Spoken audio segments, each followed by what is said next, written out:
আসসালামু আলাইকুম প্রিয় শিক্ষার্থী বন্ধুরা, কেমন আছো সবাই? আশা করি আল্লাহর রহমতে সবাই ভালো আছো এবং সুস্থ আছো। যাই হোক, গত ক্লাসে আমরা আলোচনা করেছিলাম উদ্যোক্তা হিসেবে যাত্রা অধ্যায়টির সামাজিক উদ্যোক্তা হিসাবে উদ্ভাবনী বিনিয়োগ ধারণা উন্নয়নের টপিক 6 নম্বর পর্যন্ত আমরা আলোচনা করেছিলাম। আজকে আমরা আলোচনা করব টপিক 7 থেকে। আমরা আর কথা না বলে সরাসরি চলে যাব আমাদের মূল আলোচনায়। টপিক 7, মার্কেটিং ও প্রচার। আজকে আমরা মার্কেটিং ও প্রচার এই টপিকটি থেকে আলোচনা শুরু করব। এখানে আমরা অনেক লেখা দেখতে পাচ্ছি, লেখাগুলো একটু পড়ে দেখে বোঝার চেষ্টা করি। যেমন, আমাদের সামাজিক উদ্যোগটি হয়তো কোনো কার্যক্রম, কোনো পণ্য বা সেবা যার মাধ্যমে সমাজের ভুক্তভোগী মানুষ উপকৃত হবেন, কিন্তু এই বিষয়টি তাদের কাছে পৌঁছানোর জন্য দরকার একটি সুন্দর মার্কেটিং পরিকল্পনা। অংশীজনদের জানাতে হবে তারা কখন, কোথায়, কিভাবে এটি গ্রহণ করতে পারবেন। যেমন, কেউ হয়তো স্থানীয় কোনো একটি হাসপাতাল বা ক্লিনিকের সঙ্গে যোগাযোগ করে প্রতি মাসে স্থানীয় মানুষদের বিনামূল্যে চক্ষু পরীক্ষার ক্যাম্প চালু করতে চান। এক্ষেত্রে সব আয়োজন সম্পন্ন করার পরও যদি কোনো দিন কোথায় কি পরীক্ষা করা হবে তা স্থানীয় মানুষদের জানানো না হয়, তাহলে এই উদ্যোগটি ব্যর্থ হয়ে যাবে। কিংবা কেউ হয়তো স্থানীয় বাজার থেকে পণ্য সদাই বাড়ি পৌঁছে দেওয়ার মতো একটি সেবা চালু করলেন, যাতে মানুষ নিত্য প্রয়োজনীয় পণ্য এবং ঔষধ সময় মতো পান। এখন এই সেবাটি নেওয়ার জন্য যেসব পরিবার আগ্রহী তাদের কাছে সেই তথ্য পৌঁছানোর জরুরি। প্রয়োজন থাকলে বা সেবাটি গ্রহণ করার আগ্রহ থাকলেও না জানার কারণে অনেকেই সেবাটি থেকে বঞ্চিত হবেন। মার্কেটিং শুধু পণ্যের বিজ্ঞপ্তি বা প্রচার নয়, বরং এটি গল্প, যেখানে কিভাবে উদ্যোক্তা ও ভোক্তা মিলে নতুন ইতিহাস সৃষ্টি করেছে, কিভাবে সমাজে প্রচলিত সমস্যার সৃজনশীল সমাধান হচ্ছে, কিভাবে ছোট ছোট পদক্ষেপ একটি দীর্ঘকালীন সমস্যার সমাধান করছে ইত্যাদি। মনে রাখতে হবে, সমাজের সবাই শুরু থেকেই এই উদ্যোগে সাড়া দেবেন এমন নয়। হয়তো অল্প কিছু উৎসাহী মানুষ প্রাথমিকভাবে অংশগ্রহণ করবেন। অধিকাংশ মানুষ হয়তো পর্যবেক্ষণ করবেন পদক্ষেপটি কেমন কাজ করছে। যদি খুব কার্যকর কোনো সমাধান হয়, তবে অবশ্যই এই সামাজিক উদ্যোগটির প্রতি অধিকাংশ মানুষের আস্থা ধীরে ধীরে বৃদ্ধি পাবে। তখন হয়তো তারা এই উদ্যোগে অংশগ্রহণ করবে বা আমাদের পণ্য বা সেবা ক্রয় করবে। এমনকি দীর্ঘমেয়াদে হয়তো তারাই এই উদ্যোগের দূত বা প্রতিনিধি হিসেবে কাজ করবে। এরপর রয়েছে মার্কেটিং বা প্রচার করার ক্ষেত্রে যেসব বিষয় লক্ষণীয়, অর্থাৎ মার্কেটিং বা প্রচারের জন্য যেসব বিষয়গুলো গুরুত্ব সহকারে লক্ষ্য করতে হয় সেসব বিষয়ে এখানে বিস্তারিত বিবরণ দেওয়া হয়েছে। যেমন, উদ্যোগের সম্ভাব্য ক্রেতা বা ভোক্তাকে ব্যক্তি, সংগঠন, ব্যবসায়ী, সরকার ইত্যাদি লক্ষ্য করে প্রচার। পণ্য বা সেবা বা কার্যক্রমের ইতিবাচক উপস্থাপন। সরাসরি আর্থিক সংশ্লেষ সম্পর্কে না বলে কিভাবে এই উদ্যোগ পণ্য বা সেবা ভোক্তার সমস্যার সমাধান করেছে তা উপস্থাপন। নিজেদের দলের সক্ষমতা ও সেবা প্রদানের অঙ্গীকার প্রদর্শন।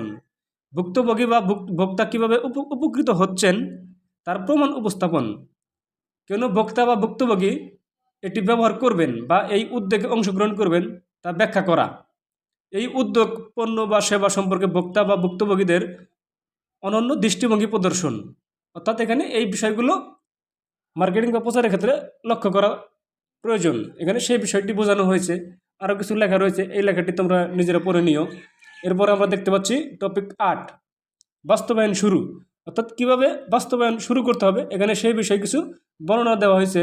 যেমন, একটু পরে দেখি, ইতিমধ্যে আমরা সামাজিক একটি সমস্যা নির্বাচন করে তার সৃজনশীল সমাধান বা পদক্ষেপ খুঁজে বের করেছি। সমস্যা সমাধানে আমাদের সহযোদ্ধাদের নির্বাচন করেছি। ধাপে ধাপে উদ্যোগটি কীভাবে বাস্তবায়ন করা হবে এবং কে কোন দায়িত্ব পালন করবে তার পরিকল্পনা করেছি। এই উদ্যোগটি বাস্তবায়নে কী পরিমাণ অর্থ খরচ হবে এবং কত আয় হতে পারে তার হিসাব নিকাশ করেছি। তাছাড়া উদ্যোগটি বাস্তবায়নে অর্থ সংস্থানের উপায় বের করেছি। উদ্যোগটি বিভিন্ন মাধ্যমে ব্যবহার করে কিভাবে সবার কাছে পৌঁছাবে তার ব্যবস্থা করেছি। মনে রাখতে হবে, অনেক দীর্ঘ একটি যাত্রাও শুরু হয় ছোট একটি পদক্ষেপ থেকে। আমাদের চূড়ান্ত লক্ষ্য যত বড় হোক না কেন, শুরু করতে হবে ক্ষুদ্র আঙ্গিকে। প্রথমে স্বল্প পরিসরে আমাদের উদ্যোগটি শুরু করব এবং উদ্যোগটি কতটা কার্যকরভাবে কাজ করেছে তা সূক্ষ্মভাবে পর্যবেক্ষণ করে বোঝার চেষ্টা করব। প্রতিটি পদক্ষেপ ভিন্ন ভিন্নভাবে বিশ্লেষণ করে দেখব। উদ্যোগ বাস্তবায়নের পরিকল্পনা অনুযায়ী সকল পদক্ষেপ কাজে পরিণত করার চেষ্টা করব। প্রথম দিকে কিছু বিষয় সমস্যা তৈরি হতে পারে, কিছু পদক্ষেপ কাজ নাও করতে পারে, কিছু পদক্ষেপ সম্পূর্ণ বাস্তবায়ন করা সম্ভব নাও হতে পারে, এগুলো খুবই স্বাভাবিক। লক্ষ্যের দিকে অবিচল থেকে বাস্তবায়ন কার্যক্রম চালিয়ে যেতে হবে। শুরুতেই আমরা যাদের জন্য কাজ করব তারা আমাদের পদক্ষেপে অংশ নিতে অস্বীকৃতি জানাতে পারে।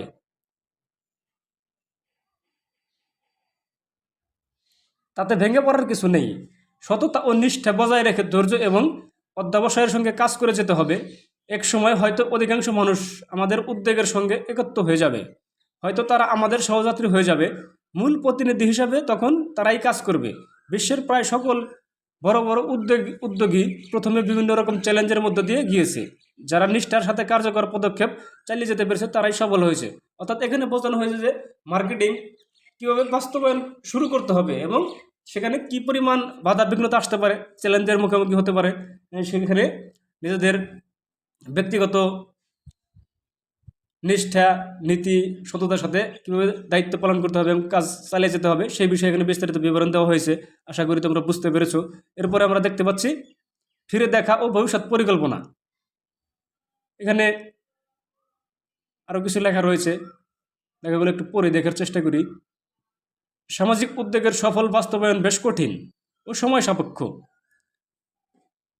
বেশিরভাগ সামাজিক উদ্যোগ হলো অলাভজনক। অধিকাংশ অংশগ্রহণকারীর স্বেচ্ছাসেবাধর্মী অংশগ্রহণের মাধ্যমে সামাজিক উদ্যোগকে সফল করতে হয়। সকলের সম্মিলিত প্রচেষ্টা অব্যাহত থাকলে সামাজিক উদ্যোগের সফল বাস্তবায়ন সম্ভব। স্বল্প পরিসরে বাস্তবায়নের অংশ হিসাবে নির্দিষ্ট সময় পরপর সামাজিক উদ্যোগটি কতটুকু সফলতার সঙ্গে বাস্তবায়িত হচ্ছে তা জানা দরকার।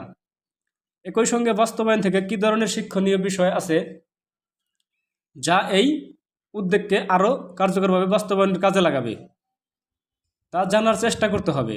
সেক্ষেত্রে আমরা প্রশ্নগুলোর উত্তর খুঁজে বের করার চেষ্টা করব। অর্থাৎ নিচে কয়েকটি প্রশ্ন দেওয়া আছে, সেই প্রশ্নগুলোর উত্তর খুঁজে বের করতে বলা হয়েছে। যেমন পরিকল্পনা অনুযায়ী সকল কাজ সম্পন্ন হয়েছে কি না, কোন কোন কাজ পরিকল্পনাভাবে করা সম্ভব হয়নি এবং কেন, দলের সবাই নিজের উপর অর্পিত দায়িত্ব যথাযথভাবে পালন করেছে কিনা, দলের কোনো সদস্যের দায়িত্ব পালনে বিশেষ কোনো সহায়তা প্রয়োজন কিনা, সেক্ষেত্রে কী ধরনের সমর্থন প্রয়োজন, কোনো ধাপের কাজ অসম্পূর্ণ থাকলে তার কারণ কি এবং কিভাবে তা সম্পন্ন করা যেতে পারে, সামাজিক উদ্যোগটি সম্পর্কে এর সুবিধাভোগী বা অংশীজনদের মতামত কি। এই সকল প্রশ্নগুলো অ্যান্সার খুঁজে বের করতে বলা হয়েছে। এরপর আরও কিছু লেখা রয়েছে, স্বল্প পরিসরে বাস্তবায়ন সম্পন্ন করার পর পুরো কার্যক্রমের মূল্যায়ন করতে হবে। সামাজিক উদ্যোগটি কতটা সফলভাবে ভুক্তভোগীদের সমস্যা সমাধানে সহায়তা করেছে এবং উদ্যোগটি বড় পরিসরে বাস্তবায়নের উপযুক্ত কিনা তা জানার জন্য সামাজিক উদ্যোগটির বিভিন্ন দিক বিশ্লেষণ করা প্রয়োজন। ছক 2.9 এর চেকলিস্ট অনুসরণপূর্বক আমরা বুঝতে পারব একটি সামাজিক উদ্যোগ কতটা সফল বা এবং এর কত বড় পরিসরে বাস্তবায়নযোগ্য কিনা তা বোঝার জন্য এখানে নিচে একটি ছক দেওয়া রয়েছে। ছক 2.9 বড় পরিসরে বাস্তবায়নের উপযুক্ততা যাচাই। অর্থাৎ এখানে একটি কাজ দেওয়া হয়েছে, তোমাদের এই বিষয়গুলোর হ্যাঁ বা নার দুটি অ্যান্সার চাওয়া হয়েছে। যদি বিষয়টির সাথে মিল থাকে তাহলে হ্যাঁ, এবং যদি বিষয়টির সাথে মিল না থাকে তাহলে তোমরা না বোধক অ্যান্সার দিবে। এখানে আমরা দেখতে পাচ্ছি 10টি বিষয় দেওয়া আছে। আমি যাই হোক তোমাদেরকে আমি এই ছকটির সমাধান করে দিচ্ছি। আমি এখন কথা না বাড়িয়ে সরাসরি চলে যাব আমাদের অ্যান্সার স্ক্রিপ্টে। আমি চলে যাই সরাসরি আমাদের অ্যান্সার স্ক্রিপ্টে। আমি ইতিমধ্যে আমাদের অ্যান্সার স্ক্রিপ্টে চলে এসেছি। এখানে তোমরা দেখতে পাচ্ছ 3টি কলামে ভাগ করা আছে। ক্রম অর্থাৎ ক্রমিক নম্বর, বিষয়, হ্যাঁ বা না। এখানে উত্তর হ্যাঁ বা না। যেমন প্রথমে যে বিষয়টি দেওয়া আছে, ভোক্তা বা সুবিধাভোগীদের দৃষ্টিতে সামাজিক উদ্যোগটি সফল। হ্যাঁ, অবশ্যই সামাজিক উদ্যোগটি সফল। হ্যাঁ, উদ্যোগটি সফল এর পেছনে যথেষ্ট প্রমাণ রয়েছে। হ্যাঁ, সমাজে প্রচলিত অন্যান্য সমাধান থেকে আমাদের বাস্তবায়নকৃত সমাধানটি অধিক কার্যকর। হ্যাঁ, সামাজিক উদ্যোগটি অন্য কোনো এলাকা, পরিস্থিতি বা সময়েও সমানভাবে কার্যকর বলে যথেষ্ট প্রমাণ রয়েছে। হ্যাঁ, উদ্যোগটি বৃহৎ পরিসরে বাস্তবায়নের জন্য যথেষ্ট পরিমাণ দক্ষ জনবল রয়েছে। না, সামাজিক উদ্যোগ থেকে প্রাপ্ত পণ্য, সেবা বা পদক্ষেপগুলো অন্য কোনো এলাকা, পরিস্থিতি বা সময়েও সহজে প্রতিরূপ তৈরি করা সম্ভব। না, উদ্যোগটি বৃহৎ পরিসরে বাস্তবায়ন ব্যয়বহুল নয়। না, উদ্যোগটি আর্থিকভাবে স্বয়ংসম্পূর্ণ, অর্থাৎ উদ্যোগটি থেকে যথেষ্ট আয় হয় বা উদ্যোগটি বাস্তবায়নে সহায়তা করার মতো দাতা গোষ্ঠী বা প্রতিষ্ঠান রয়েছে। না। সামাজিক উদ্যোগটি প্রচলিত মূল্যবোধ, দৃষ্টিভঙ্গি, বিধিবিধান ইত্যাদির পরিপন্থী নয়। হ্যাঁ, এখানে পরিপন্থী নয়, সে কারণে এটা হ্যাঁ। সামাজিক উদ্যোগটির কোনো প্রাকৃতিক ও সামাজিক পরিবেশগত নেতিবাচক প্রভাব নেই। হ্যাঁ, নেতিবাচক কোনো প্রভাব নেই, সেজন্যই এটি অ্যান্সার হ্যাঁ। যাই হোক, আমি আবার পুনরায় ফিরে যে আমাদের বইটিতে দেখি এরপরে কি বলা হয়েছে। আমরা এরপরে দেখতে পাচ্ছি আত্মপ্রতিফলন। আমরা দলগতভাবে একটি সামাজিক সমস্যার সমাধান বের করার জন্য কাজ করেছি, চেষ্টা করেছি সমস্যার একটি কার্যকর সমাধান খুঁজে বের করতে। সকলের সহায়তায় সামাজিক উদ্যোগটি ছোট পরিসরে বাস্তবায়ন করে দেখেছি। উদ্যোগটি কতটুকু সফলভাবে ভুক্তভোগীদের সহায়তা করতে পারছে, তো এখানে কতটুকু ভুক্তভোগীরা সহায়তা করতে পারছে এই উদ্যোগটি, সেই বিষয়ে বলা হয়েছে। চলো এবার আমরা দেখি এই পুরো কাজটি বাস্তবায়ন করতে ব্যক্তিগতভাবে নিজের কেমন লেগেছে। কোন কাজটি সহজ ছিল, কেন? কোন কাজটি চ্যালেঞ্জিং ছিল, কেন? কোন কাজটি বা অভিজ্ঞতাটি বিস্ময়কর ছিল, কেন? অর্থাৎ এখানে নিজেদের অভিজ্ঞতা থেকে যে 3টি প্রশ্ন করা হয়েছে, সেই প্রশ্নের উত্তরগুলো তোমাদেরকে নিজেদের কাছ থেকে চাওয়া হয়েছে। যাই হোক, আমি তোমাদেরকে এই প্রশ্নের উত্তরগুলোর সমাধান করে দিচ্ছি। আমি এখন কথা না বাড়িয়ে সরাসরি চলে যাব আমাদের এই প্রশ্নগুলোর অ্যান্সার স্ক্রিপ্টে। আমি ইতিমধ্যে আমাদের অ্যান্সার স্ক্রিপ্টে চলে এসেছি। এখানে প্রথমেই শুরুতে যে প্রশ্নটি ছিল, কোন কাজটি সহজ ছিল এবং কেন? উত্তর, শিক্ষার্থীদের বিদ্যালয়মুখী কাজ করা সহজ ছিল, কারণ তাদের শিক্ষা সম্পর্কে ভালোভাবে সচেতন করতে পেরেছি। এরপরে যে প্রশ্নটি ছিল, কোন কাজটি চ্যালেঞ্জিং ছিল এবং কেন? উত্তর, পরিকল্পনা অনুযায়ী অর্থ সংগ্রহ করা কাজটি চ্যালেঞ্জিং ছিল, কারণ অর্থ জোগাড় করতে বিভিন্ন প্রতিষ্ঠান এবং ব্যক্তিবর্গের দ্বারস্থ হতে হয়েছে। এরপরে তৃতীয় যে প্রশ্নটি ছিল, কোন কাজটি বা অভিজ্ঞতাটি বিস্ময়কর ছিল এবং কেন? উত্তর, শিক্ষা সম্পর্কে সকলকে সচেতন করার জন্য শিক্ষা নিয়ে প্রচার করা কাজটি বিস্ময়কর ছিল, কারণ প্রচার নিয়ে আমাদের কোনো পূর্ব অভিজ্ঞতা ছিল না। এই ছিল প্রশ্নগুলোর অ্যান্সার। আশা করি তোমরা বুঝতে পেরেছো। আমি আবার ফিরে যাই আমাদের বইটিতে। আমরা এরপরে দেখতে পাচ্ছি নতুন একটি টপিক, উদ্ভাবনী বিনিয়োগ আইডিয়া মার্কেটিং করি। যাই হোক, আজকে আমি আর আলোচনা করব না। আজকে এই 55 পেজ পর্যন্তই আলোচনা শেষ। সবাই ভালো থাকবে, সুস্থ থাকবে এবং নতুন নতুন ভিডিও পেতে আমাদের চ্যানেলটি সাবস্ক্রাইব করে আমাদের সাথেই থাকবে।